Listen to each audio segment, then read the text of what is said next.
Now, if you get this one strategy right, even bad selling and marketing works. Conversely, if you get it wrong, even really good marketing and selling doesn't work. So let's get onto it. It's called the 80-20 principle, and like the truth, it can set you free. You can work less, and at the same time, you can enjoy more. It's how to get extraordinary results without extraordinary effort. And actually, the 80-20 principle doesn't just apply to marketing and selling. It applies actually in all areas, as you're going to see in a minute. So there's a little bit of history lesson. There was this guy, he was an economist called Wilfredo Pareto. In 1906, he decided to do a study, and what he studied was the wealth distribution in England. And he made a remarkable discovery. What he discovered is that 20% of people owned 80% of the land, or 20% of the wealth. 80% of the wealth was owned by 20% of the people. He thought this was very unfair. So he said, all right, let's have a look at Italy, France, Spain, and Germany and see what the distribution is there. Guess what he discovered? Same thing. 20% of the people owned 80% of the land. He thought, well, maybe it's a sign of our times. Europe is very inequitable. I think that's a word. So he decided, let's go back 100 years and see what the situation was then. And guess what he discovered? Well, if he said the same thing, you're a very smart person, because that's exactly what he discovered. And the 80-20 principle was always present. If you look around you, it's like God does play dice with the universe, but the dice are loaded, and the dice are predictably unbalanced. And the 80-20 principle shows you how to rig the odds in your favor. The 80-20 principle seems to be everywhere.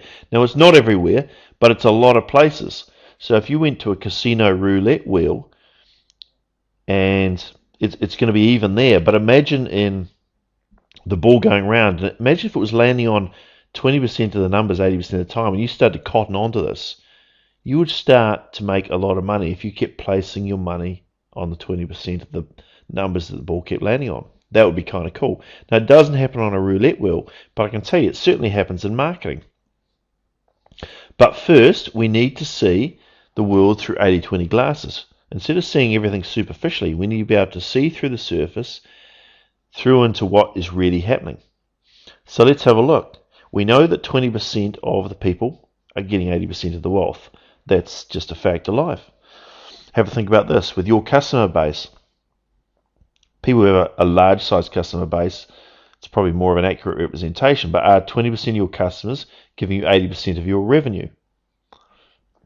Maybe they are. Have a think about your relationships. Are 20% of your relationships giving you 80% of your happiness? Probably is, right? So it's time to start scratching some of those hangers on, right?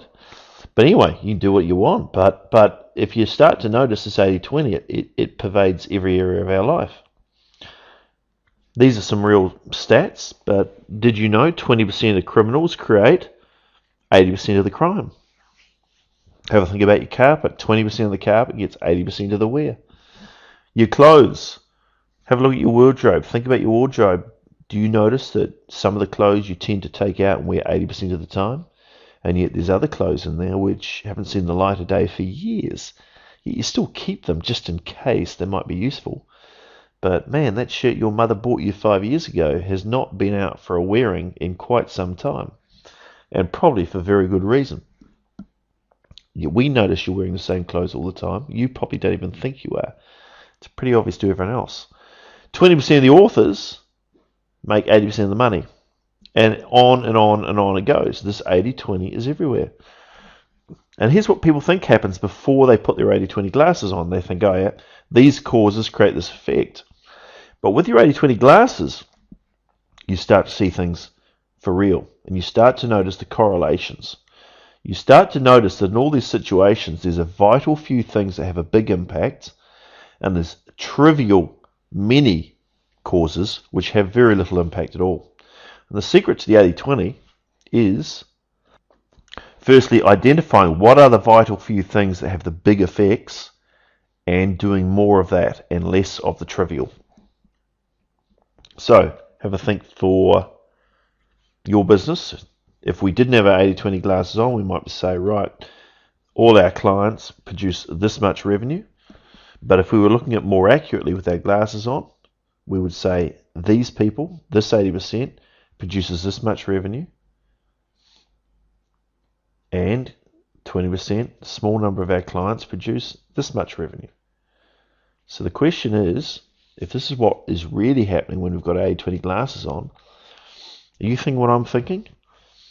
What would happen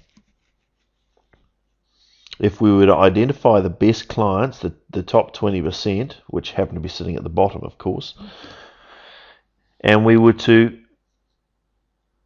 add another 20% to that? We were to add another 20% of the best clients. What would happen on the right-hand side?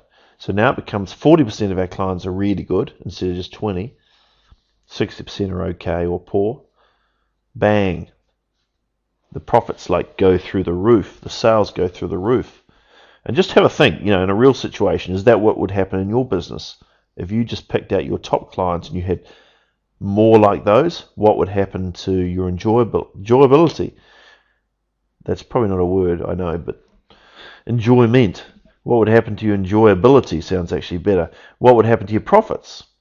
What would happen to your enjoyment at work? I think we've covered the enjoyment aspect. So here's the real message. 80% of your clients will not make you rich. A vital few clients will make you exponentially more money with less effort. And if you focus on increasing the few clients or the type of clients who do spend a lot of money you can easily find financial freedom. So let's have a look at this. Fishing for clients. It's probably easy to think of a market like a big fish pond. And in that fish pond, there's this much money coming out of it. Now, here's what it really looks like with your 80/20 goggles on. It's actually, if we're talking fish, we know that fish tend to swim in little fishing spots. And if you've ever been out with a fisherman, you know they try and find the exact same spot where they hit a whole lot of them last time. And they go to ridiculous extremes to try and find that spot. But if they hit it right, then all of a sudden, pulling fish up, it just goes one after the other, after the other, after the other. And yet most of the sea is actually doesn't have much fish in it. But you hit the spots, then you're off and away. So once again, the orange bits doesn't really contribute to much, but if you're over one of the green spots, you're in business. So here's the secret. If you design a business, where do you want your business to sit? Now, a lot of people are generalists, and they say, well, let's have it hanging way out the side, and we'll deal to the whole market. But that's a bit dumb. Here's what you're going to do with your 80/20 goggles, is you are going to go in, you're going to pick one of these little specialist fishing holes, and you're just going to specialize to that one little fishing hole. And imagine pulling fish out of the bucket. It'd be so easy to fish if you're just fishing over the top of a bucket. And you're tapping into one of the niches within the market that produces all the money. So here's how you advertise. Let's say we go to the supermarket, and the supermarket owner doesn't know how to advertise properly. He's just a generalist. That's how they'd advertise. Food, food, food. It's too broad. We go into the supermarket and we're looking for chocolate cake. Now, yes, chocolate cake is a food, but it doesn't help us. If we're looking for chocolate cake, all we want to see is chocolate cake, aisle number 10. That's where we head down. But there's lawyers advertising that they are lawyers. Well, that's like advertising for food, People want chocolate cake if they're going to a lawyer, surely. So, you've got to specialise. Now, let's have a look. Less is more. You don't want to be all things to all people. You don't want to be a generalist. People are looking for they're looking for chocolate cake. So if you advertise food, they're just going to brush by you and not really see you. The impacts of being a specialist, of course, you can charge higher fees because you're a specialist. You get a faster sales cycle. People tend not to negotiate with your brain surgeon. You go in and say, listen, I've seen your prices. I want you to work with me. What can you do about your price when you're operating on my brain? You don't do that. Price doesn't even, you might ask for an indication so you can start going out to start doing a rally and fundraising, but price usually doesn't even come into it. Less resistance. So let's have a look how this might work in the real world. So let's pick an industry, I'll say private eye because I had a case who was a client like this. All the different things they could have provided were all these, and most of the private investigators in their markets, if you look in the yellow pages, they offer all these things. Right. We said, no, let's be a specialist. She chose infidelity. Fast sales cycle, money wasn't an object, and quick decisions were made. And actually people paid a premium. And she decided more than that, she would actually specialize for women, because women really had no issue about money. They would pay anything and the deal would be done very quickly if they felt they trusted her. So very tight market. She specialized in selling private investigation services for women who thought their partners were cheating. The result, she was able to increase her average transaction value by 300%. Never had anyone object to the price. She was a specialist and she was a very tight niche player. Makes a big difference. Let's have another look at another guy. He had a healing sort of service, healthcare. There's a whole lot of different ways you could market yourself. You could be, we cover all these things, but this gentleman decided to specialize in jaws, and he decided to specialize in people who had long-term chronic jaw problems.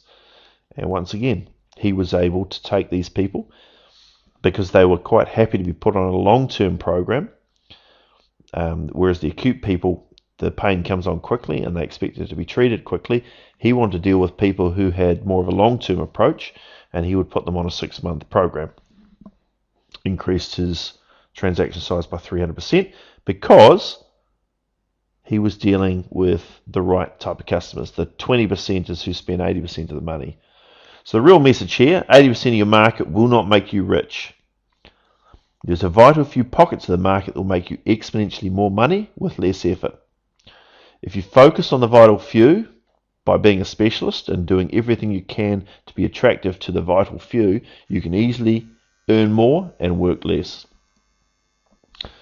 So, question to ask yourself, what are the right clients to be attracting? Spend more time marketing to these and more effort. What are the wrong clients to be attracting, and what are the type of clients you should be repelling and getting rid of? And you might need a not to do list of these are the type of clients we don't want to be dealing with. There's a concept. Because if you're going to be dealing with all good ones, you need to start clearing the way so you've got room to take the blue card on. So there you go, there's strategy number 1. It's a reasonably simple concept, but I can tell you very few people actually do this. So this is 80-20 fishing. Go out and catch yourself the very best fish in the ocean.